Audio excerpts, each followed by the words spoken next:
working for different production companies, working with different directors, doing storyboard work.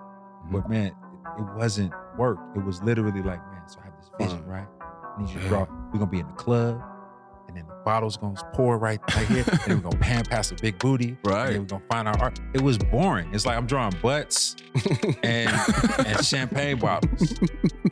Right? Like seriously, like that was the concept for it. Champagne bottles and butts. Was it the good butts though? I mean, my butts are, yeah.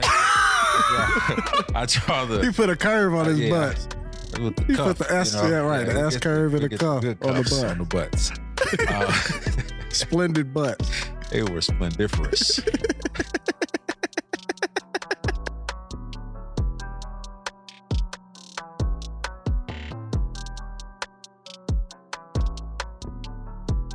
It's cool having you here, man. We've had some special people on. I think as an artist, it's another layer that we all kind of like don't know about. We hear about art, we hear about how they monetize it and how they do these things, and I think there's a lot of young artists that want to paint, not just paint, but create. I don't like putting y'all in the box because all y'all No, you can say create. paint and then it Create's becomes cool. digital. No, and then create's cool. Create. I always wanted to dive into that, so it's great opportunity to have you on here. Another Chicago native. Sir, outside Bronzeville. You know what's Shout out going to on, Brian, man. Hey, go on, because they said we need to just set the scene. So if you want to tell them your kick game, I'm so happy that a Chicago native came on here. Go on, tell them what you wearing right now, man. These. What I got on the Nike Air Max Concepts. You know, just trying to be out here. You know, I gotta be different. Oh, I got playoff 12s on. You know, if no I big gotta deal. enter the chat. Yeah. No, I don't need to enter the chat. What? You don't need it? You can enter the chat. You can have a calm day. It's okay. Low top blazer. Yeah. Comme des garçons. I don't have any talent with drawing, right? Was drawing to you, like, did you feel like the first time you drew, you like, man, the pen is doing what I wanted to do, or did you feel like it took a lot of work to become?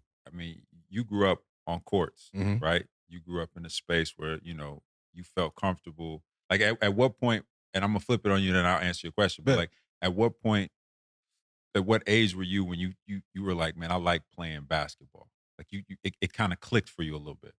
I say it was like probably like 4, Yeah. because we finally started playing, like my dad used to play in the retreads, Mm-hmm. and we got to play on the side, Mm-hmm. and my brothers would be like playing out in the back, and I couldn't win. Right.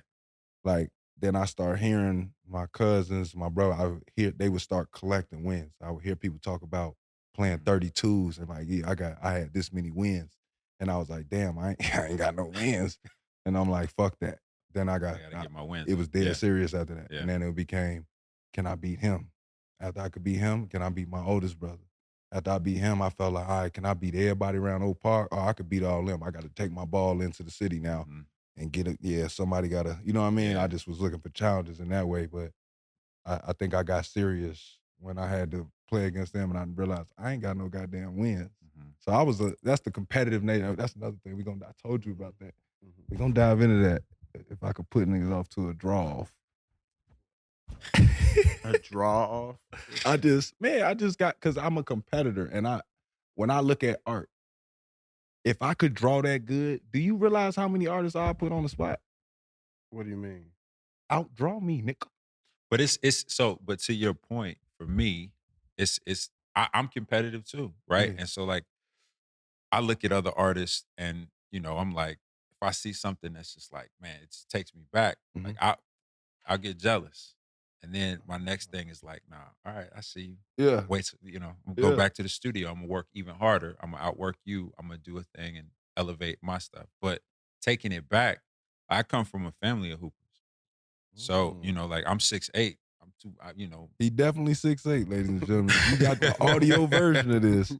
I want to play this man one-on-one. I ain't gonna lie. I'll hurt this man. Don't be hooping. nah, just all I got is the back to the basket game. That's all I got. you going to the dunking. That's Yeah, it. That's Tim all Duncan. day. That's all I Tim got. No, go ahead. No, my bad. But nah, like all of my cousins, they could ball, but a lot of them were creative dudes.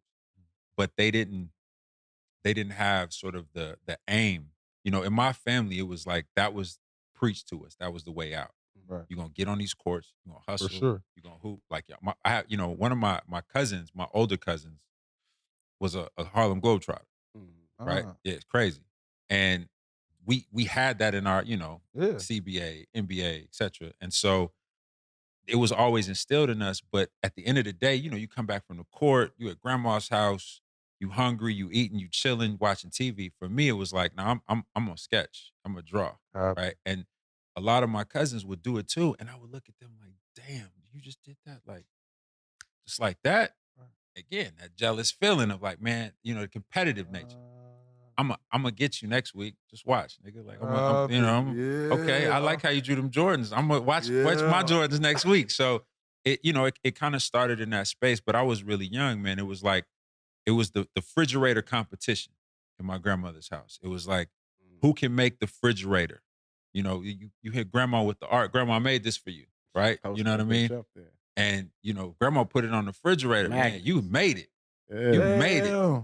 And so for me, it was like if I could get to the refrigerator, and then once I got to the refrigerator, I ain't never leave the refrigerator. Right. I went to the refrigerator, to the living room, to you know what I mean. So I never made it to the refrigerator with my art. There you go. I ain't gonna lie, my art never made it to the fridge, man. Nothing but a report card made it to the fridge. But see, that was the thing. My report cards never made it to the refrigerator. See, there you go. It's just the art. Trade-off. So that's the thing with artists. Why do y'all just not all artists? I think that's just in me because of how I grew up in a family. Like my grandparents had 14 kids, right? So it was a lot of cousins, and like it was a lot of male cousins when I came up, and so it was just a lot of us always being together, competitive, messing with one another, and so little jabs. I was one of the younger ones.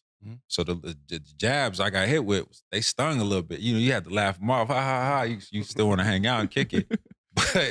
But that just meant I had to go over here and elevate what I was doing. It's crazy. I noticed that with a lot of creatives. A lot of creatives in school, they just be like, I like this. And they can make that decision early on that it's just like, I can't associate with that. I just don't like that. And they go to this creative thing. I guess I just never had the cojones to pull some shit like that. I always was like, yeah, but if I fuck my leg up, I at least want to be in college. I like had this like structure my whole life. That's what didn't have it. That's the thing about art. There's no real creative. There's no real structure to it. Like nobody can really tell you this is what you need to do in order to get this. But especially in like low income Black households, that art was so abstract. Ball, you can quantify, right? If you play hard enough, right, you can make it to NBA, you can make it to, overseas. Oh, yeah, exactly, right? And you can make some money, exactly, right? Then in success, maybe you could coach, or there was a path, right? There was a path. And there's a big umbrella under exactly. that. And so for art, it's like I didn't grow up knowing any successful artists, let alone successful Black artists, nor did my grandparents, nor did my parents, you know what I mean? And so it was a thing. Like with my father was, my father played football. My father was gonna go pro, he got hurt at his tryouts for the Giants. Right? The combine and shit? Yes. And so he ended up going into business, and was successful in it. And that's what he knew.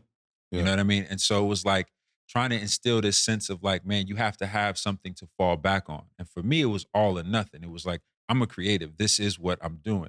But I think that for him, again, every parent wants their child to have a sense of security, growing up. You don't want to worry about your child once they out your house. But what I took from him was his sense of business and that understanding of business and applied it to my art. And that's where a lot of artists don't necessarily, that's where the divide happens. Right? Some people are creative for the sake of being creative, and they don't understand how to fully monetize. Getting back to the point, you see, I love that. I love it. I love it. Comedian just circle back around. Yeah, but seeing how to monetize off of your creation. And so, again, growing up, man, it was like I would tell my family, sitting around, what you gonna be? I'm gonna be a basketball. I'm gonna be that. I'm gonna be an artist. And they'd be like, no, you're gonna be an architect. It was like Straight that. up. And so for me, for those years, it was like when people ask me, I guess I'm gonna be an architect. Like, and Because that was the brainwashing from the fan, because that's what they knew. Time out. So they saying like with your drawings, they like, you draw so good, architects make money. That's it. That's what they saw. Because they didn't see artists making money. They Why saw the fuck architects. wasn't you an architect? Because I didn't go to school for architecture. It's simple. It's also a lot of math. That's not my bag. We messed up, man. We didn't know what to do with dude. Man, dude should have been an architect, man. I ain't have to even go to the league, boy. No, I wanted to circle back what you was just talking about, Hebru, with the like growing up in a black household with just like, you know, probably limited resources as an artist. Yeah. Like, you know, what would you say was your most like valuable resource when you were coming up? Honestly, man, my mother. Yeah. Like, if not for her, I wouldn't be doing what I'm doing. You know what I mean? Like, and that's just real. Like, That's beautiful. My mom was like, she was the youngest of 14 kids. She was the only one that really got away from Chicago, you know, experienced the world. And I think because of that, it just opened her up to a lot of different things. And having a son that was just all about like, I want to just draw. I'm creative. I'm collecting comic books. And like moms, you know, we never had a lot of money, but she would make a way for me to, you know, here, go get you some That's comics. your Go, thing. yeah. You know, and so if I hadn't had that, you know, You probably would have lost the drive. because that was my education.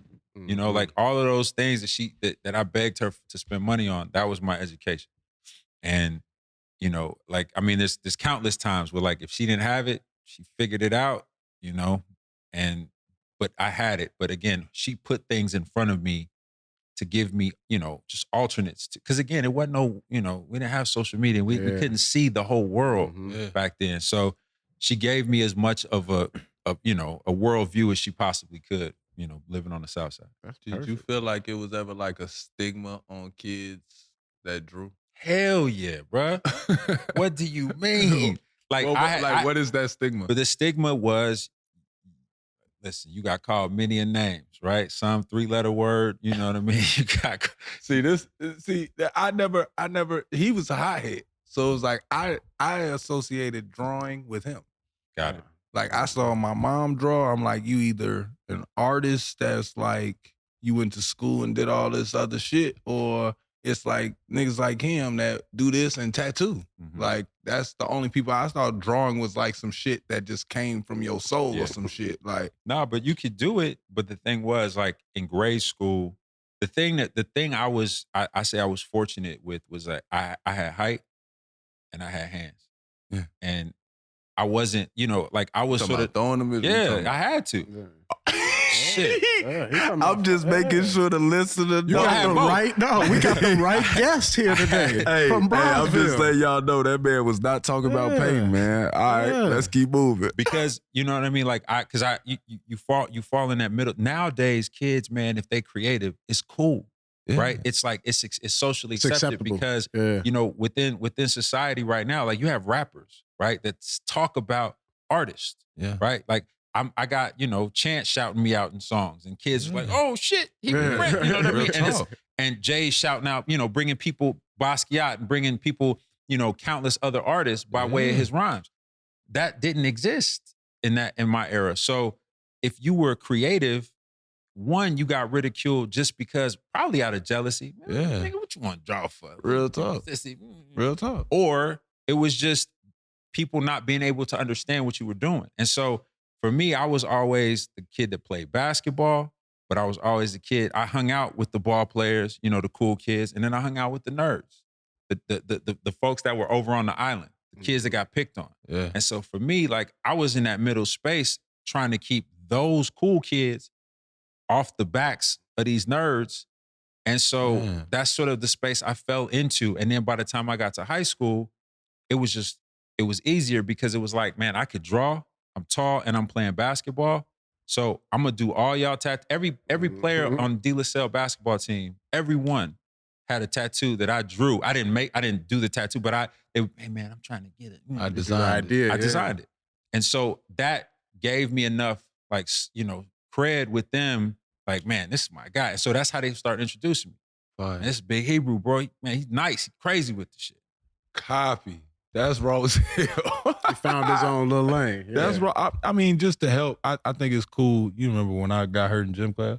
I had to do something similar. I got hurt in gym class, and I had to play a game like wrapping my wrist up, and we won the game, but I just like I believe I couldn't shoot, so I had to go to the basket the whole game. Like I should have been able to sit down, but it was a tougher game than whatever. My coach basically told me, you no longer could go to gym because you thirsty and you want to play all hard and shit.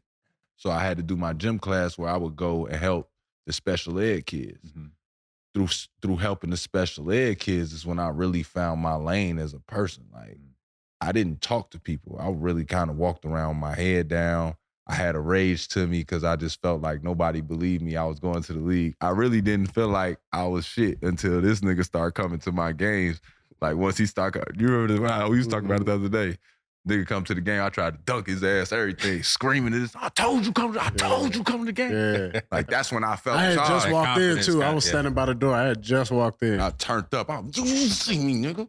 That's how I felt though. But prior to that, it was like I really was in school, like in my own head. Yeah. You know what I'm saying? Yeah. And I started to realize, like, bro, these kids don't get to do it. They don't have any athletic abilities. They got disadvantages in life, and they treat every day like this, like, great. It's a blessing. Yeah, it's like every day is cool, and it's like everything I ever did, they just couldn't believe that they knew me. Then good things start happening to me in the media, and I still was just talking to them. But I know that lane where it's like it's like pulling two worlds together that ain't supposed to make sense, and you just made it all make sense. Like, that shit is the best feeling in the world. I just wanted to put kudos to that, my dog. Appreciate it, man. I did. I wanted to put some kudos to it. Now I get to ask my question, because this the one. Okay. This the one. We were going to touch on cartoons and comic books, because I've been trying to get my brothers to understand Batman can only whoop Joker's ass. Like, I don't know how many ways. No. Start from the beginning. How many ways can Iron Man blast these people? Like, no. How many times he can tell you can Superman almost lose and then win?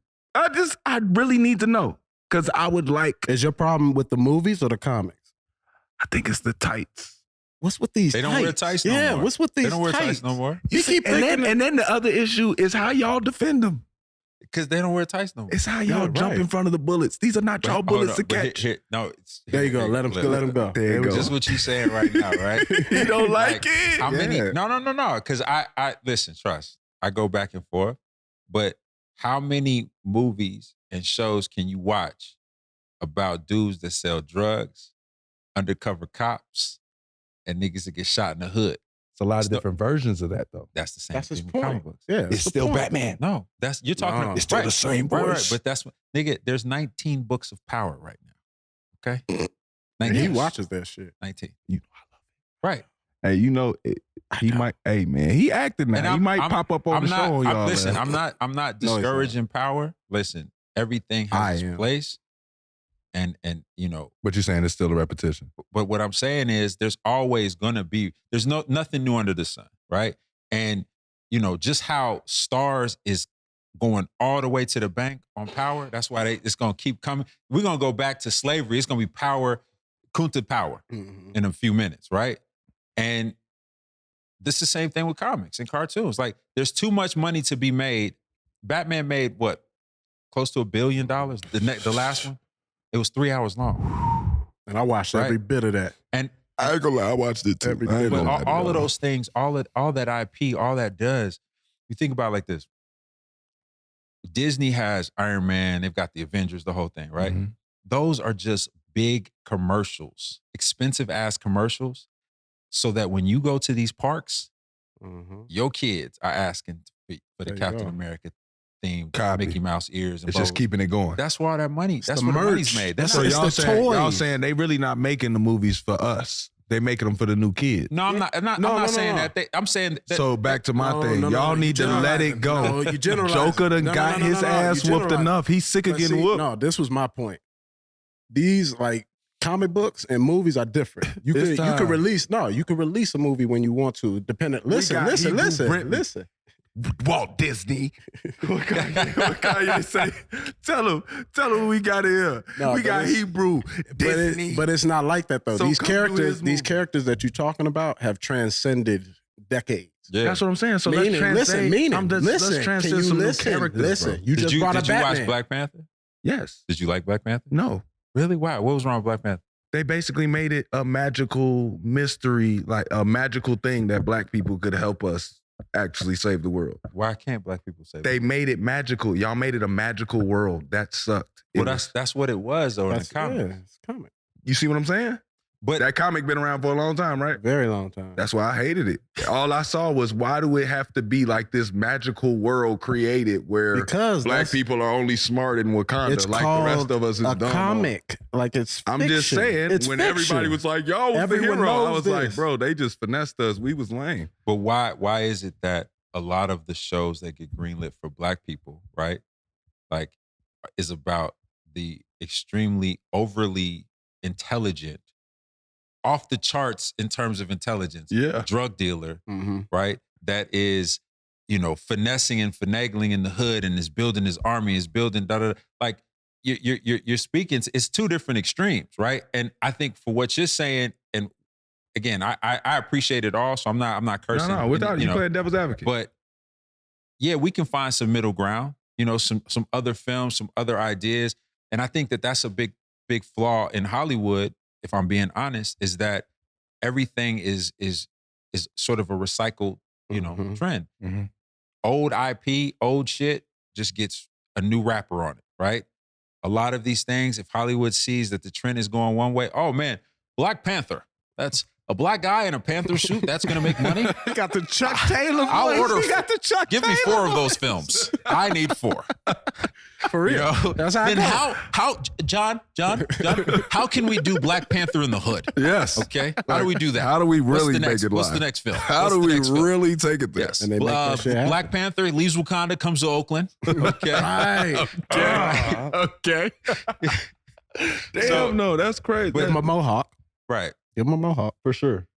Yeah. Absolutely. Let him wear Jordans this time. But there's not enough sort of, again, it's some of it's there, it exists, but you have to really search for it as opposed. Like I look at, and this is away from sort of the superhero conversation, but just in terms of like what we are being served in media.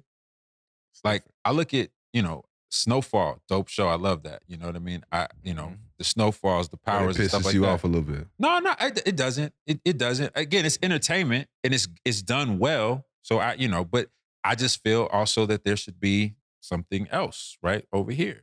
And then you have shows like Atlanta, right? I love Atlanta. I love Atlanta too, right? But I feel like our folks, right, are conditioned to appreciate the other powers. thing, right? And then are so quick to call something like Atlanta weird or because they don't, fully understand it upon first approach. Mm-hmm. Like a lot of my guys who I have conversations with, and I'm trying to, man, see Atlanta, blah, blah, blah. Like, man, sorry, man. Fell asleep on that shit. Yeah. I ain't gonna lie, Atlanta has some, it's got some episodes that are kind of quirky that'll go left on you. Sure. You know what I'm saying? But I can appreciate, that's what I'm saying is just that level of appreciation. I can appreciate that they taking those risks because a lot of these other shows don't take those risks. It makes you uncomfortable. Yeah. And the other shows like, we're going to take a real risk. That's the artist scene. We're going to take a risk, all right? Our main character, Jimmy, the drug dealer, we're going to shoot him 19 times. Yeah. And then by next season, it's a question. Is he still alive? Is he? Is Jimmy alive? And we know he is. Right. And we know Jimmy coming back. We know Jimmy's coming back. Hey, you need to do voiceovers. Check it out. Circling back to Atlanta. It's crazy that they call that show Atlanta. My first introduction to some a little left was going to Atlanta, coming from Chicago when I went to school in Atlanta. Where'd you go to school? Georgia Tech. Okay. Oh, don't worry. I was all on y'all. That's what I was finna get to. I was all on y'all campus. All up through that. You see what I'm saying? I did a lot of all home. I did a lot of you scouting. Yeah, before practice, off of a couple scholarships. 1 o'clock, 1 spell. Official both visit. Know each other. Yeah. It is cool. You official visit, unofficial visit, whatever you wanted to the dormitory was cool. Sounds illegal. Just gotta put that out there. It sounds. Yeah, I rarely signed a player, but okay. Yeah, I spent a lot of time on y'all campus. What was it like? your time in Atlanta? I think we were kind of close in that time period. What year? I'm early 2000. Oh no. No? When I'm not that old. So I was 2009 coming in. I left in 11. So I left Atlanta around the time then you that I was coming in. So it honestly, it didn't change much. You know what I mean? Clark, AU Center, which, you know, I love and has a place in my heart, but it was a big high school. Man. Hey man, for all y'all that are on the audio book, the smile that just hit this man's face, he said he enjoyed Atlanta. Was awesome. Love Atlanta. Everybody love Atlanta, man. That's why Ludacris told y'all he was from there. He was born in Chicago, though. That nigga lied to y'all, boy. It's cool, though. Champagne, right? It's cool, though. No, I don't know. I think he is from Champagne. No, he went to Oak Park, bro. Yeah, later, but I think he's like originally from Champagne. Yeah. Oh no, I didn't know that. Or Rockford or something. I thought he was a Park kid. We've been claiming him. We should unclaim him. No, I think he just went to the school for a short time. Just hold him down. I thought he was a Park kid. We gonna let him live. I mean, it's you not good, Luda? We fuck with y'all. We play. We fuck with. Yeah, everybody from Chicago. It's cool. How you feel like Atlanta, if at all, gave you some influence as far as like a lot? Oh shit, a whole lot. Like honestly, because Atlanta was, man, you know, Atlanta's like a big. It's not a city. Atlanta's like a big ass town. Yeah, it really is. I mean, especially coming from Chicago. Like I grew up, you know, Bronzeville, but like I went to school, grade school. I went in the city. I was at Ogden, over by, you know, like the Waldorf, Bloomingdale's. Yeah. I was right down there. So I experienced the city day to day, and then high school, same thing. Atlanta was just like, yeah. And Atlanta it's a switch up. Yes, everything's 30 minutes away from each other. 30 minutes but 15 at the same time. Yeah. Like, how's it? Right. Yeah. It was the first place I don't know if you had this adjustment. I had a shock factor when I got to Atlanta of why are you talking to me? It was so many people talking to me. I felt like they was trying to set me up. Try you, yeah. Yeah, it's like all just y'all country, all y'all like mumbling y'all shit, and all your senses is like falling off way early, but you like too nice. Like, oh, I appreciate it, bro. Like, what's going on, bro? Like, hot out here today, bro. Yeah. Like it was just like, bro, you got so many words for me and you don't know me, G, and I got headphones on. That's some Chicago mentality. Yeah. That's definitely a Chicago thing. I felt the same way coming down You there. feel like that, like bro, what you mean good morning? Yeah, I'm not the sit-off kid. Like, bro, go to sleep. Got the guards up. But no, Atlanta, you know, I went to school. I went to Clark chasing Spike, in the sense, you know, Spike went to Morehouse. Spike Lee went to Morehouse. I wanted to do film. That's your number one inspiration? Growing up? Wouldn't say that. I wouldn't say that. Ooh. But I mean, no, shout out to Spike. It's no shade. Oh no, that's my dog. I just like beef. No shade. No shade. There's no beef. No shade. I'm just joking. No beef. You're creating beefs here. Jerky. That's what you're doing. Create beef. Jerky. Nah, it was like, you know, kind of going back to the family talk. Like my pops, his whole thing was like, I wanted to go to Parsons. I wanted to go to New York or Columbia. Okay. For art. Pops was like, no, like, I'm not even coming to come out $1 on that mission. You know what I mean? And it was just like, find something that could at least like a happy medium. Yeah, just put you in a position to make some money continuously, you know, in a field, as opposed to like just being artist solo. And I always loved film, always. And so, you know, it was like, as when I was in high school, my junior, senior year, I was making little short films. I was doing little stuff. So went to undergrad at Clark because Spike took all his classes at Clark. He went to Morehouse, but they don't have a communications department, so he took it at Clark. So, all right, that's where I'm gonna go. Yeah. And, you know, when you get there, you realize that like Clark's main focus, or at least at that time, was primarily television and radio. It wasn't film. Okay. So your experience is pretty much what you make it. You know what I mean? So you have to find it. But I think within that, it allowed me to like sort of figure my way through. And then, you know, it's a lot of different kinds of Black folks in Atlanta. Oh, yeah. You know? Oh, yeah. I had never experienced that. Chicago niggas, that's all the same. Man, all the cookie same. cut. Real talk. And so I had never experienced like all these different kinds of Black folks. And so it was just so, you know, opening to me to be like, you know, just having all these different, again, I'd be on Tech's campus, Emory. I'm you know. Oh, you was kicking it over there? Oh man, I was everywhere. because Damn, what? I was just having different tribes because I was just so open to the fact of like, man, we come in all these shades. Like I've never seen all these shades of black before. So you was you ever just like on campus drawing people? No, I wasn't on campus. Well, I don't get in trouble. But yeah, I was on camp. I was doing some drawing sessions time to time. Hey man, since you said Spike isn't your greatest inspiration, who would be as a director? No, it's not that he's not. He's definitely one. I loved his films growing up. But it's a lot of great directors. Obviously, like, this is where we fall off. Like a lot of the guys that did the Spielberg, obviously like the George Lucas, Star Wars. Let me clean this up. That was great. Dark Knight is one of the best films I've ever seen in my life. Like I don't not appreciate it. I love Batman. Have you noticed how many Batman references? He just like Batman. I love Batman. I only like Batman because Batman is the only one that could be a real nigga on the earth right now. Yeah. Like I could go get some money and whoop ass at night and not tell y'all in the morning. Like that just could happen. Yeah. I could have enough money to make Iron Man could happen too, now that I'm realizing it. Probably couldn't fly and shit. Nigga would burn his legs off. You feel me? Like probably couldn't fly, probably couldn't shoot laser blasters, but you can make an armor suit and have somebody talking to you like Siri and whoop ass all over the city if you got the bread to do it. Right. So I like those films and shit. I just don't want y'all to think that I don't like them. I'm just saying, how many years can we watch the same people whoop the same people? I agree with you. I just feel like, okay, next 10 years, let's all just say, okay, let's just give the next set of comics. Because there's new people doing new things. Okay, well, I'm going to make a new comic. That's what it is. And I will hope that y'all could draw me the pictures so that we can make this shit happen. Let's go. What's it going to be about?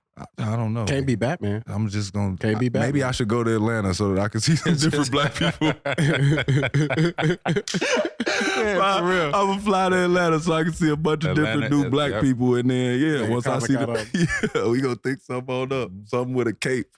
Some nigga took some mutagen to Magic City. There you go. And something happened, spilled. Hey, super strippers. Yep. Super strippers. There you go. Super hoes. I ain't gonna lie though. There are, but we just don't get to see it because they are fixated on recycling the same IP, the same folks, the same characters. So film and art, when did you switch over?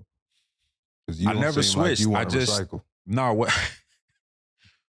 what happened was while I was in school, I was working for like different production companies. It was actually around the time like Luda was coming out. Roll out.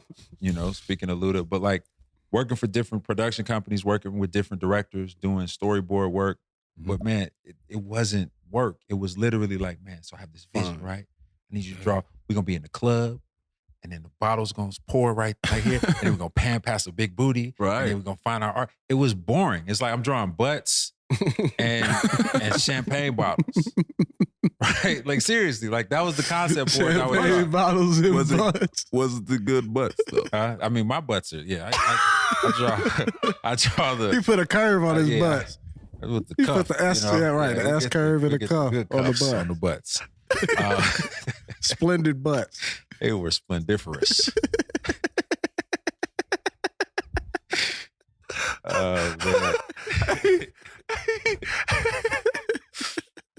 Splendiferous butt.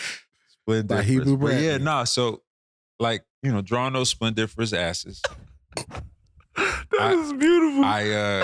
Hey, give me that sound bite. I want to be able to play it. Splendiferous ass. Splendiferous buttocks. That is crazy. Go ahead, my bad. But nah, doing that for a while, it wasn't a challenge. It was just like, it just felt ass cheeks. Yeah, it was stupid. So I started painting more. And what was crazy was, again, I was in college, so I was working. I was a waiter at Hula Hands. That's great. The kids, remember Hula Hands? That's cool. Remember Hula Hands? The kids that worked at Hula Hands with me all went to the art college across the street, Atlanta College of Art. So I started going in with them to their classes, to the point where I was going so much, I wasn't going to school. I was going to their school, and the teachers thought you were in that school. So I was in studio painting classes, and it wasn't until like mid-semester at one point where the professor was like, well, let's look at his. You see the definition here, da-da-da-da. And then after the class, when he had called me out for the whole, he was like, Mr. Brantley, I don't see you on my. I was like, down. You're not on the. I tell you the truth, nigga, I ain't in this class. I'm not a student here. But I was going there, and to the point, like, so much, so often that like the janitor staff put me on the game. They would be like, look, bro, like all these kids who take these electives, they got to take art, da-da-da-da. They don't care. Like our supplies cost money. You know what I mean? They don't care about the money they spent. They leave that shit in their lockers. They leave it in the hallways. So he's like, man, twice a month, we clean out. I mean, twice a semester, we clean out the lockers. And they look. If you want to come up, come on. And I would just pull the truck up, bro, go in there with one of those big old wheel, like those little like laundry basket cart type things, load up, stretchers, canvases, paper, pencils, everything. Take it to the crib. Hey, man, listen, to all you artists out there, there's no excuse, bro. Nope. After that, it was like, paying full time. And then like, I was doing stuff. Mesquine, remember Mesquine? Hell yeah. You remember my Mesquine button up? He loved Mesquine. I didn't fully appreciate it. I went to... No, because so they roasted me right now. No, hold on. No, the only reason is because I just looked at it like, man, I could do that shit. Right? He's flaming me. And then no, because that's how I paid for my senior year of college, bro. I started doing my own shirts. And so I would literally, like, I would go buy a bunch of blanks and stuff like that, and then set up on campus. Me, DJ Drama. Yeah, I did a mixtape with him. Yeah, Drum would sit next to me. He would sell his mixtapes. I would sell my shirts. What? You was to school with Drama? Yeah. Drama, Cannon, yeah. Like, those were my guys. So you know Ariane, all of them? Yeah. Oh, my God. Atlanta's small. Yeah, Atlanta's small. I love Atlanta. And that's who bought my first real painting. When Drum started doing Gangsta Grills and started making money, he pulled up on me in the Benz. We had a store called Classic Souls. Damn. And it was in Lil 5. Drum pulled up on me. He was like, man, I love this piece, bro. Why don't you sell it to me? I was like, sell it, man. Never sold a painting. Like, I sold shirts and shit. Right. I sold it for $800.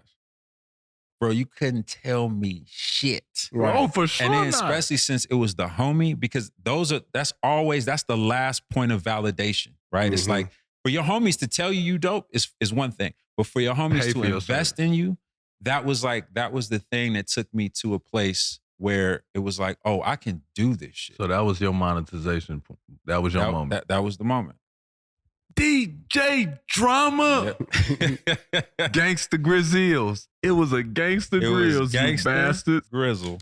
That's crazy. Yeah, it was Drum.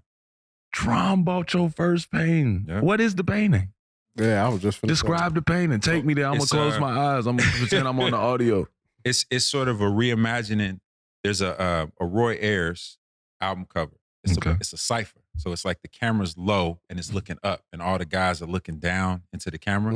And then there's the third eye that's sort of in the middle of it. And so I recreated it in my style, and just kind of added my own little tweaks to it. And that was the whole conceit of the piece. That's crazy. Yeah. He bought it. $800. It's still up in his crib. Hey, now that you done told that story, hey, DJ Drama, I don't know how much that. Hey, listen, we gonna have to get that thing of praise now, dog. Listen. Yeah, I saw John out there. He's like, so man, what you think? What you think that piece is? Talk, bro. Your first piece.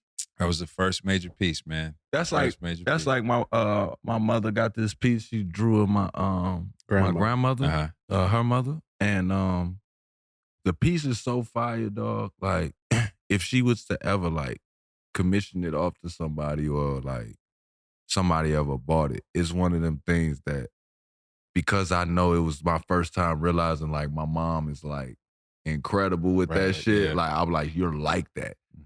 If that painting was floating somewhere that I didn't have it, I would later on, I would put the price on it. I'd be like, nigga, that shit, I need that back. That's $1 million, nigga. Yeah.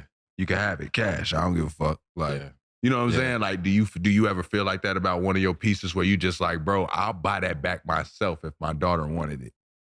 Type of vibe. Very rarely. There's a few pieces out there But it's a few. It's very rare because it's like, man, you get to a point where you just creating, and then like I fall in love with something I make, and then it's done, and then I'm on to the next thing, and I fall in love with that, and so and on and on and on again. So very rarely are those pieces that I'm like, damn, I love that. I wish I would have kept it. You know what I mean? But most of the time, anything I just like that much, I just keep. I mean, that's got to be enjoyable though, to like give away art and see it in different places. Well, we don't give it away. Emphasis on away. We never give it away. Yeah, never give it away. He made it sound like we just throwing the art. We hit the club like art. No. Art. Making it rain. Art. No, I meant like to have people that they're gonna take that painting and appreciate it. Yeah. Like, of course y'all gonna get y'all payment. You know what I'm saying? I ain't never did y'all like that. I always paid for my shit. So I ain't that type of dude. But that's gotta be a good feeling to see somebody else celebrate it in so many different realms. For real. Like when do you feel like I guess I would, as an artist, I would never want to be mass produced in a way. But what is that like as far as like, because you got, like I said, there's a lot of kids that their issue with taking the next step with being an artist is how the fuck do I monetize? How do I do it? Yeah.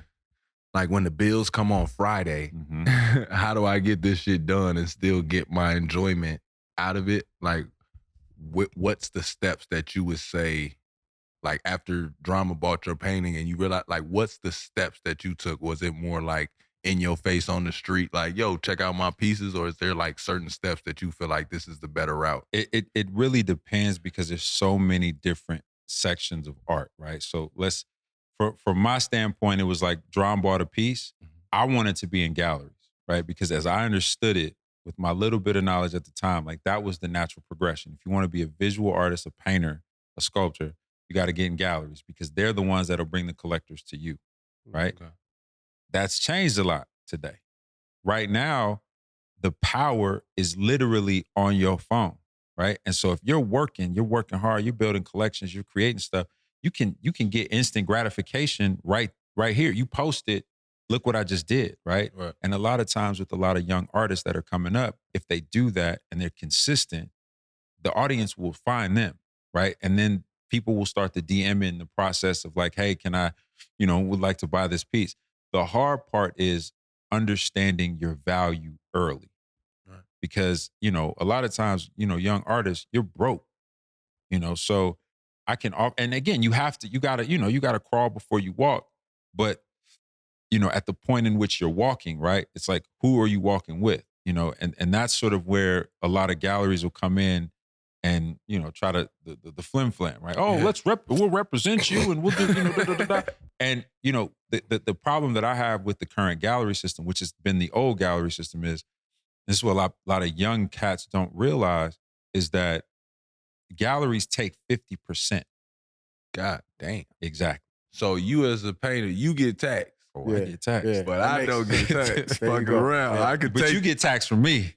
Yeah, basically. That's I'm taxed. You gonna get your lick back. You right? Get your lick back. I like that. Yeah. But yeah, it's that. But again, nowadays, depending on where you want to be as an artist, you don't necessarily need the galleries. You don't need somebody in your pockets that hefty, right? And like my homie, my man Kendall from Chicago, he created an organization called Art House, right? And I kind of, I was trying to work with him and sow these seeds, but different organizations that can rep artists, develop young artists, but aren't taking that cut, right? They're not taking 50 off top, right? He's taking a small percentage, but he's selling your work and he's putting money right back in your pocket and also giving you game and allowing you to evolve and grow as an artist, which is super important. A lot of galleries don't do that. And you said this is called Art House. It's called Art House. It's still pumping?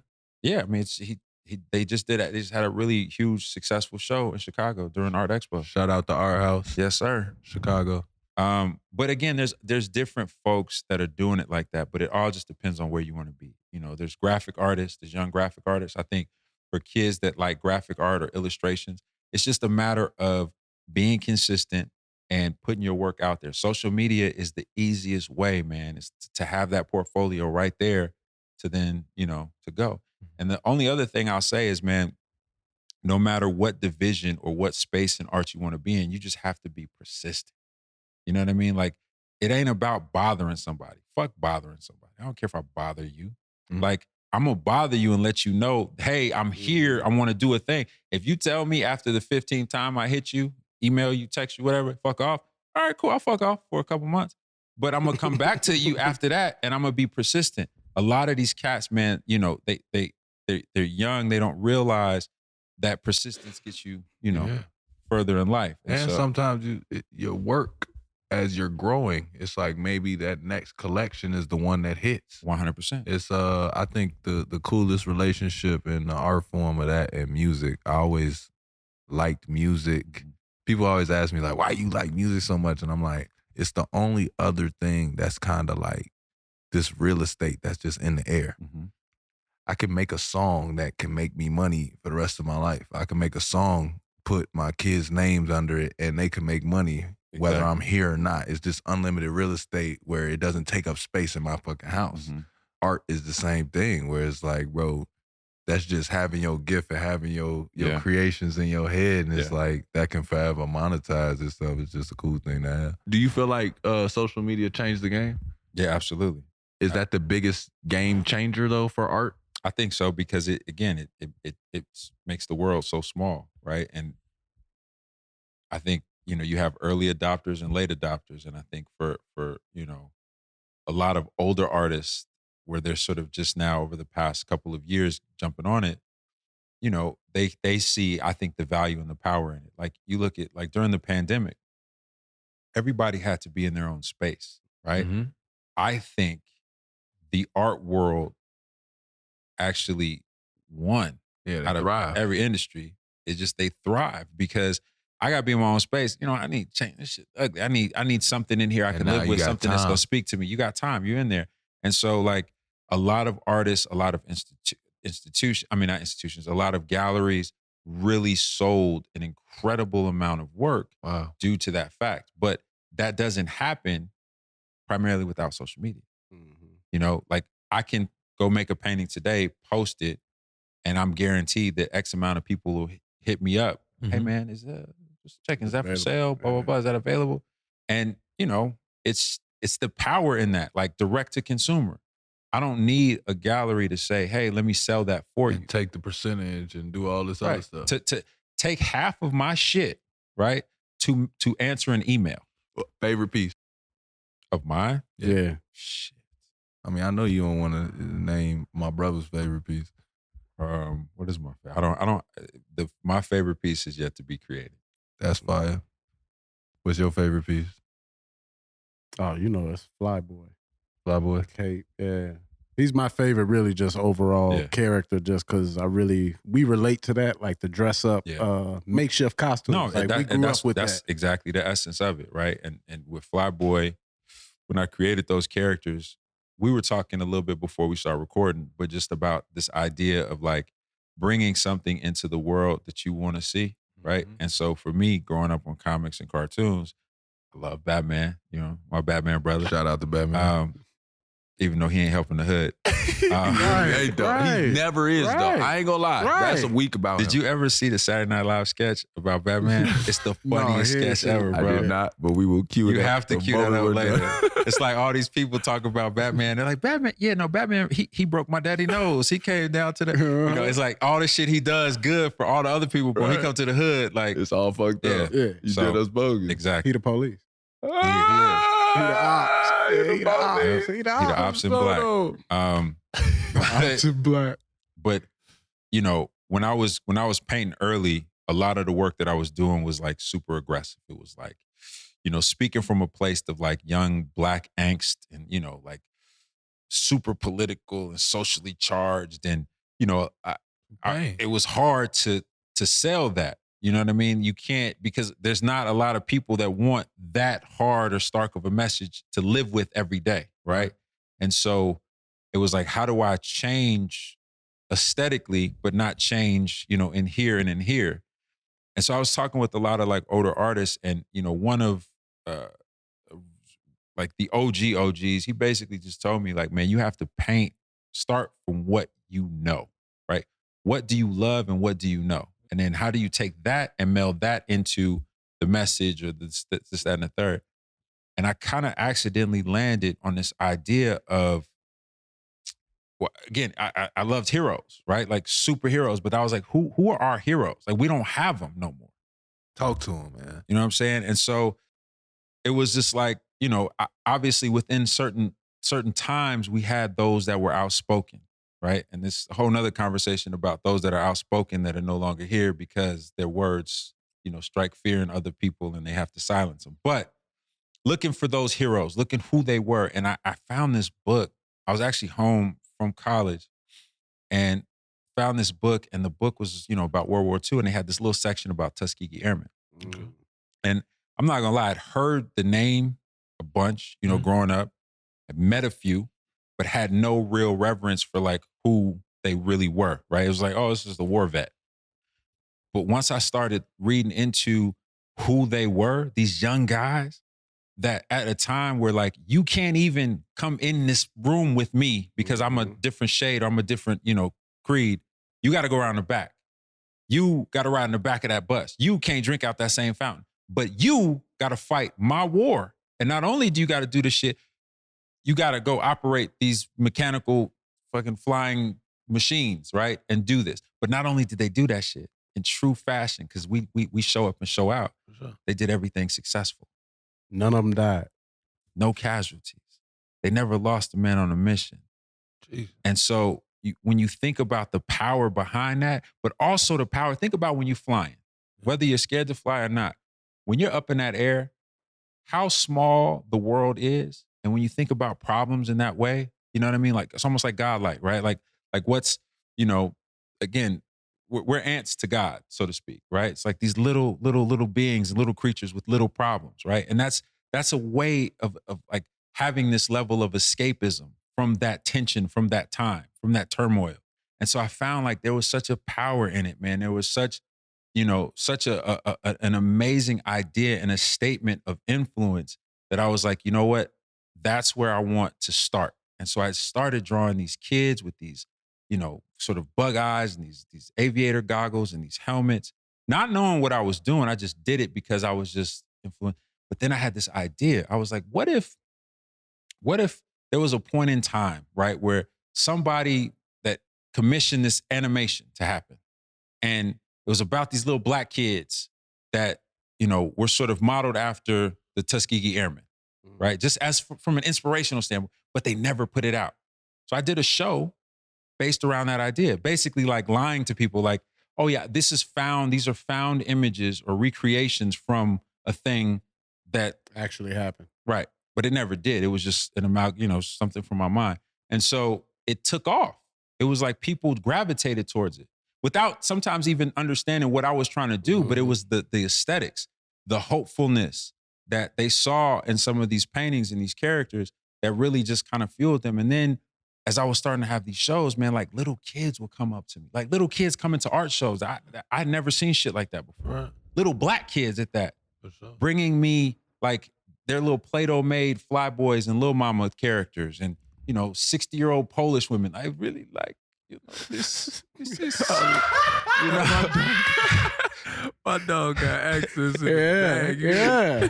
But like, He been on blast I saw that like people, there was something there, right? And so again, I continued to explore it. But now I kind of use those characters like more like Charles Schultz in the Peanuts, right? Like when you look at Charlie Brown,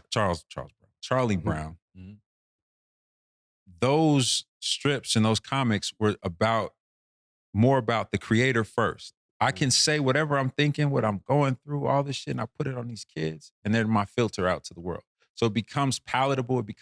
You can engage with it. It's funny. It's entertaining. And so I start to do the same thing. This is how I feel. This is my angst. Fuck you. I love you. I hate you. I don't like this. I love this. I feel like this. I could do all of those things with these characters, Right. And so there's a real power in that. And so I just continue to sort of explore it and explore it. That's so fire. Speaking back to like the creation of the characters, how much of that did you, like how much of that was you and how much of that was more like perspective? Like how you bring up the Tuskegee Airmen, reference. I think it was sort of half and half. Perfect. Honestly, and I think that, with speaking to perspective, obviously the older you get, the wiser you get, your perspective on a lot of things changes. I ain't gonna lie. After hearing you say that I'm looking at the painting in my mind, it looked different. The color scheme. I always wondered about your color schemes though. Your color schemes reminded me of that. You know the color scheme for the Good Times painting? Oh yeah, Ernie Barnes. Ernie Barnes, yeah. You know I love that painting. I always love the pain and the finish on that, because it's like you can light a room a certain way on a painting. Yeah. If you light it a certain way, if the sea is blue enough, it make me feel a way. But that dark blue with that tint of nighttime, that it's damn near like only a few.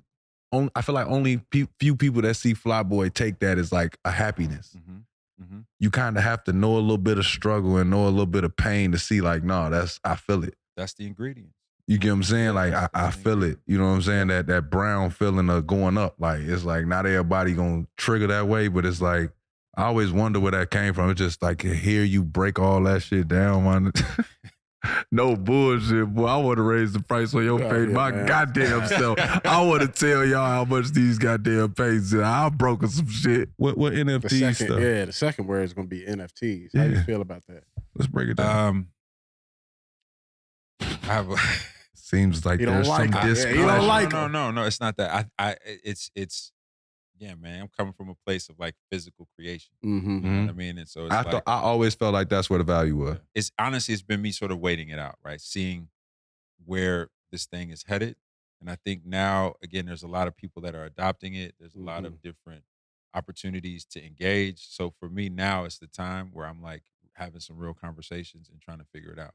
But I think, again, all of those things, man, Web3, like the evolution of all of that, like I want to be early into that space, because I can appreciate this moment, right? Even though I don't fully understand it, but also being able to do certain things that are different. So if I have an NFT, one of the things that I would like to do is like, it's about you holding on to it, right? To show the appreciation, increase the value, etc. So you hold on to your NFT for 4 or 5 months, I'm gonna send you a bronze statue, right? So now the value of that NFT just went up. Copy. Right. And so, but again, it also speaks to my world, right? The physical object. Like I can't fully wrap my brain around, but it's not really for me. For you, yeah. Like, man, I'm gonna flex on you. Look, watch this. Pull my phone out and show you this JPEG. That I can't really touch or hold. Yeah. But you know about that JPEG. But I do understand it to the degree in which, like, I watch how my kids engage in, a lot of these things, gaming, etc. So there you go, dad shit, man. Shout out to these shorties. Shout out to the babies. I actually have to shout my daughter out because she told me before I got on here. Yeah. So I couldn't just say my kids. I Go have to ahead. give her an individual shout out. Yeah. Go ahead, run it down. So Hero, Mella, Brantley, I love you, baby. That's your shout out, baby. Junie, don't feel left out. I love you, baby girl. Baby Rue, I love you. Pia, Micah, Mike, man. Shout out all the kids, all the children, all the shorties, because y'all gonna be on it after this. My other kids got to pay me if they want Whoa. That mean they grown. That's all. That's definitely that grown. That mean they 8 going on 18. Yeah, somebody getting the ass whooping too. Someone's getting punched. You just released a new film on Netflix. Tell us about that. Tell us more about the process and the creation. So I spent a little time working on this little film. So I did a short film. Netflix has a program they just started called the EFI, so Emerging Filmmakers Initiative, and I did a short film called Iraqs. I tell everybody jokingly it's like Gremlins but with Black folks. The whole kind of conceit behind it was like I had just moved into a new place. And, you know, when you move into a new place, it's a lot of sounds and noises you're not used to. It was that whole thing. And so I was sort of determined during COVID, like, I'm going to do something. I want to shoot a short film. Mm-hmm. And my daughter and I had just shown her Gremlins. And so we were, you know, she's like a little film buff like me. She loves it. And so we were just chopping up about, like, Daddy, I want to do a scary movie. Oh, yeah. And so I was trying to figure out how to build puppets and do the whole thing, build these little creatures. And then I got a call from my agent saying, hey, man, Netflix would like to talk to you. That's fire. And so they told me about the initiative, and I was like, hey, I got an idea. And so I pitched it. They liked it. And it was dope, man. It gave me a chance to do something, obviously, that I love, but also with a real budget. And, you know, the most sort of sentimental thing is, like, do it for my daughter, right? Dope as hell. And you know, she was the influence behind it. But it also just afforded me the opportunity to, like, check some bucket lists. Right. Like, I grew up on Sesame Street. I grew up on the Muppets. I grew up on, you know, Oh, so Labyrinth. it's a puppet. Yeah, so Yeah. it's Jim Henson's Creature Shop, who did, like, Ninja Turtle movie. They did, you know, they do everything, right? They created I created the creatures, and then they made them into actual puppets. So So- FLYBOY's on there? No. So it's the Iraq. So the base of the story, the conceit of the story is, like, imagine, you know, Dr. Seuss, right? So imagine if, like, there's a demonic Dr. Seuss anthology book, right? Like, I know. Just walk with me. Walk with me. Walk with me. Okay. Hold my hand. Right. Jesus Christ. Jesus So, Christ. Like, a negligent aunt who's late for babysitting her niece finds a book. You know those, like, This is where the black comes in. right. Skinny bitch with no shoulders. See? Yay for president We're there. 2024. Yeah, we're there. Go ahead. Oh, man, don't do that again. What was I saying? Oh, aunts. Then the Yeah, auntie the came auntie over. Oh, auntie came over. She He finna describe me like that bitch was Skinny with no shoulders. No goddamn shoulders. Could wear a book bag. she fine. I'm gonna power through this shit. I'm not even gonna look this way. I'm just gonna focus. She find, you know, the little public little libraries. Take a book, leave a book. The little boxes. She finds a book and gives it to her niece, who loves to read. And basically, the book sort of describes in poem what the audience just saw. Right. And so the idea is that, you know, the Iraq smell your fear and doubt. They've been stuck in, but now they're out, you know. And basically, you know, you have until the sand is run to get them back in the book, or one you become, basically. And so these creatures come out of the book. Aunt, niece freak out. They got to get the creatures back in the book. How do we do it? We figure it out. And by the end, all is well. And they've gone on a journey to, you know, the aunt has learned a thing, the niece has learned a thing. And so it's, you know, the hardest thing to do is tell a succinct story in 15 minutes. That shit is hard. It's only 15 Yeah, minutes. it's only It's a 15 short, minutes. it's a short film. So I'm excited to watch this. It was I'm a about to challenge. watch it with my daughter. Challenge. Yeah, I mean, but, you know, again, it was a dope thing, and it's, you know, sort of my preamble to a few feature films and things that we have set up. One of which is actually a superhero thriller with Seth Rogen's company, Point Grey. Fire. Lionsgate. And so I'm gonna go ahead and put the little leopard in it. You know? The little leopard. Hey, man, shout out to If the y'all, leopard. now listen, if you want me to be a superhero, I will whoop all type of ass. I don't I'm need putting you no in, like, old school spandex. Like, it ain't even gonna be like a muscle suit. Just because you said it. I'm just That nigga gonna look the like tightest tight. shit ever. Like, Hey, listen, yep. you wanna know what's sick about all of it? You throw me in them types, yo, the box office hit.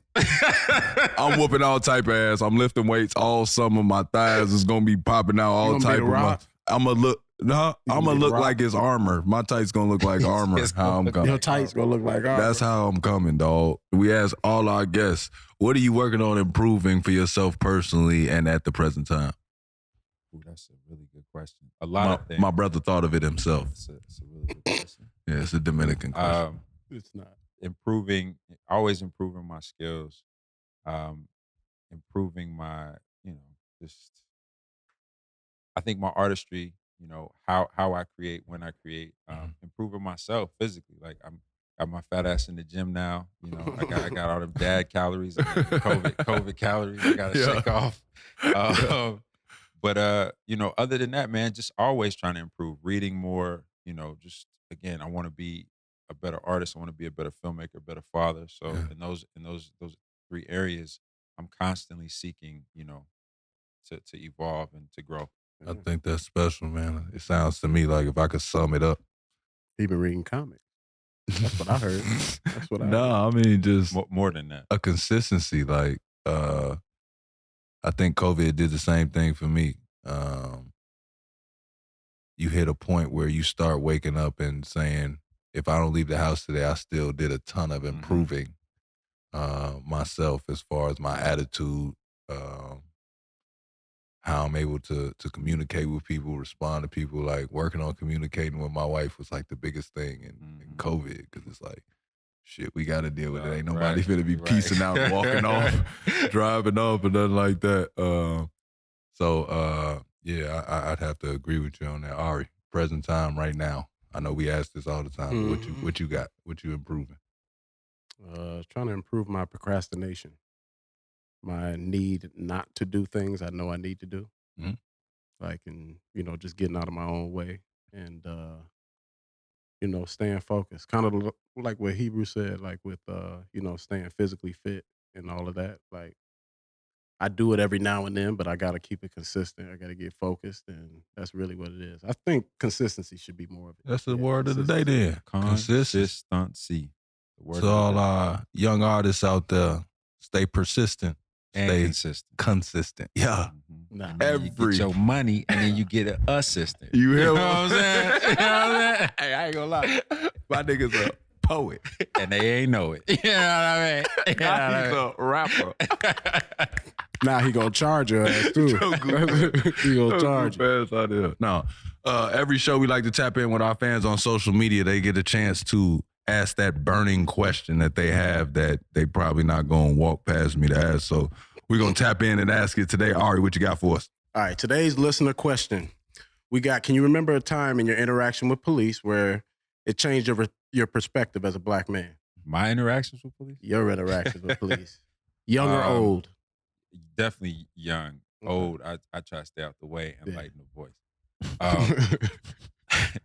No, I still here. I used, you know, Chicago is, you know, obviously a very gang, you know, affiliated city. And so when I was younger, I used to, you know, do graffiti. And whenever, I mean, I remember one time, man, it was the worst fucking time ever, but we got caught and we were like on the low end. You had a crew? Yeah. Oh, yeah. And okay. So that's how y'all do them big pieces? Not always. No. You just, it depends. Like we all were kind of going for self. It's like, doing my thing. Okay, here. y'all just, and we're just doing throw ups, just like bubble letters, something quick. You know what I mean? Just in the hood. But I wasn't even painting at the time. I was on lookout, and they rolled up sort of the other way. The opposite side of where I was standing. And it was 2 cops, and 2 white cops. Of course. And a black cop rolls up in his car, and these dudes harassed us, sprayed paint in our face, beat us, Jesus, and basically just left us there. You know what I mean? And so that was my first real experience with police. How old were you? Shit, I was 14, 15. Traumatized. Hell yeah. And so again, you imagine, and it was by association, but the biggest thing was we were spray painting, right? But they didn't catch us spray painting. They just saw us out there. Yeah. And it was the association that y'all niggas is on some gang shit. Yeah. And so we have to teach gangbangers a lesson. And this is how we do it. And so. And you looking at it like, damn, y'all got the wrong kids. Bro, we are the artists. We're the artsiest kids you can imagine. We're doing this to stay out. They're not about that life. Definitely not about that life. And so, from that point on, it was just like, it was always a thing where like, anytime some shit happened, no matter how tragic or whatever, I was, I had anxiety about calling the police, or even engaging or having conversations. I've been pulled over as an adult man and I lose my words. Yeah. Out of fear. Yeah. Honestly, just straight up I got pulled over out here. Nigga, you would have thought I was mute. I was like, you did hear me the talking to hands you? for those who Because are I honestly get so Doing the fearful. hands. He did the hands. No disrespect. No, for sure. But the lights are shining on you. You got a cop here. You got a cop here. Then you got another cop at your back. You like, am I gonna make it home tonight? And yeah, exactly. And so it's I don't know. It's. I get that same feeling. I'd say it took my arrest that I had in Atlanta before I realized how to move with cops. I dealt with them in Chicago, but my biggest fear was always how aggressively they would throw us on cars. Yes. Because I feel like that's all we ever had. Like, I never got... Oh, no, I never got locked. I'm saying in Chicago, I've never got actually locked. Like, the most they did was put me in cuffs and sit me on the curb. But I always hated in the summer. I felt like, why y'all always putting our face on the hot hood of cars? Yep. Like, you know what you're doing. 100%. And you know my whole chest, everything is burning. And you know it's going to make me mad. You know I'm obviously going to self-defense, kick off or try. And then you're going to say I'm resisting. So you're going to hit me again and get another lick. It's just like, bro, you know I'm a kid. And my biggest fear was always like the times that I used to get out of trouble because I was a hooper. So people would just be, oh, he hoop. Like, and I see him do my friends bogus. And I was always the kid that had this like little heartbeat that was like, you got to jump in. Like, you can't let him just right. Exactly. You see what I'm saying? So I'm like, one day I'm about to get in one of these like decision-making modes where it's like, either I'm going to let you like beat up my brother or beat up my little homie. Come to their aid. Yeah, or I got to come to their aid and just take a charge for some bullshit for hitting a cop because I don't want you to kill him. But it's like, seeing that shit, I'm the same way. I'm traumatized. Like, I don't like when an altercation happens. I could watch a fight, but if y'all call the cops, I start freaking out. Yeah, I'd be like, why can't they just fight? And we just say, okay, everybody good. Let's go back to the party. That goes to what he's saying. It's like, it's really a mind game. Yeah. Like, it's like, especially if they get to you young, like you can really form not just form a negative view for, the black man versus a police officer, but you get more of like a warped understanding of how it works. Like, you don't know what their real job is. You don't know really why they're here. You just know, they here to fuck with me, or they may fuck with me to the point where I can't even, like you just said, you can't go home. It's a blurred line. You no longer see them as help. Yeah. You know what I'm saying? Like, the moment you don't see calling 911 as help, is like, what's it for? Yeah, what's it for? You know what I'm saying? Serve and protect. Say it on the car. Yeah, you guys to protect. Say it on the car. Again, I'm always trying to give these like keys to young artists. Same way you said it was like persistency, right? Let's talk about the right people, like, because you're talking about creating your own platform. Is if you had to teach a class, you know what I'm saying? By the way, if you start teaching classes, this shit start charging. Let me know. No, I'm like, if you had a class and you had to tell people like, this is what is considered the right people. Like, if I had to tell somebody what's considered the right people to me is, going from organized ball, getting to AAU, and making sure you're the number one performer on your team. I feel like that's a good gauge of a quick talk to somebody to say, keep him in AAU. If he can keep his name going out there, stay consistent in the classrooms where he could play at school and show a college that they can come, then he has all the ingredients he needs. Right. If you had to put art in front of the right people, who would the right people be to you?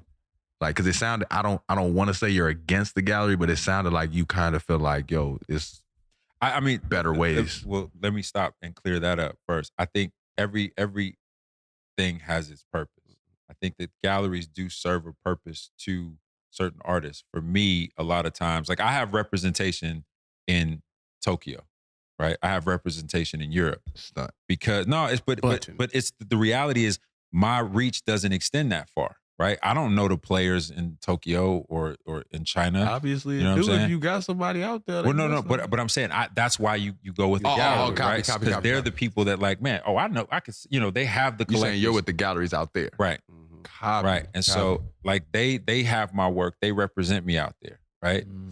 But within the States, I just feel like unless the situation is completely ideal for me, I don't search for representation here because I'm enough here, right? I can hop on a plane, get to wherever I need to go, stunt, and be in front of whoever I need to be in front of. So with that's that. But I think with young artists, depending if you're trying to go the route of going from gallery to museum, I think it is important just to find that fit, that relationship of a gallerist that respects you and doesn't treat you like a fucking used car salesman.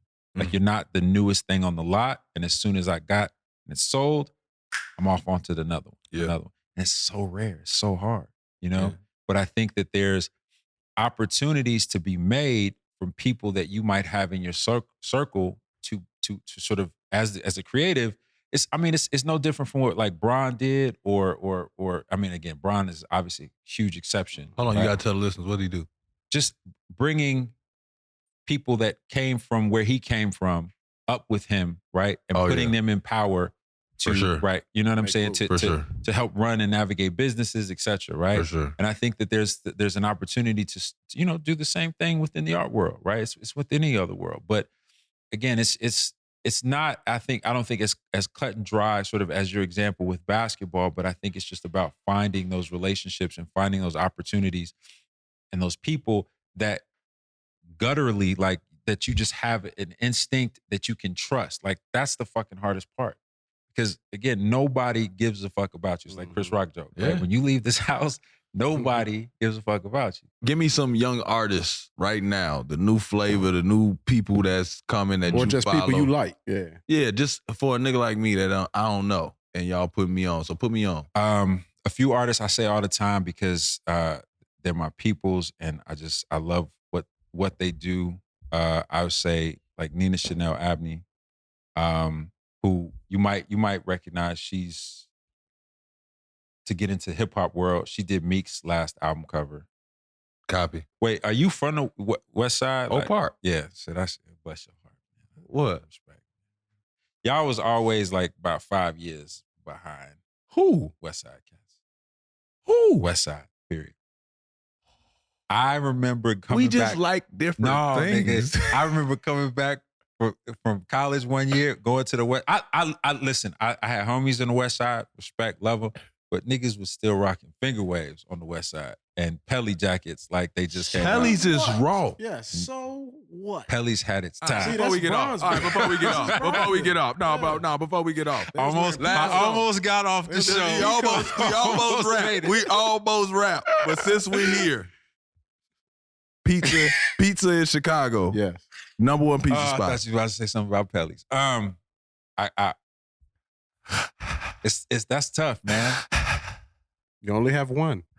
But it could be one that's not necessarily the greatest pizza, but from a nostalgic era. It could be that. That's really what the answer we want. Your favorite. My bad. Your favorite spot. I don't have to be Italian Fiesta. Italian Fiesta. No, that's good pizza.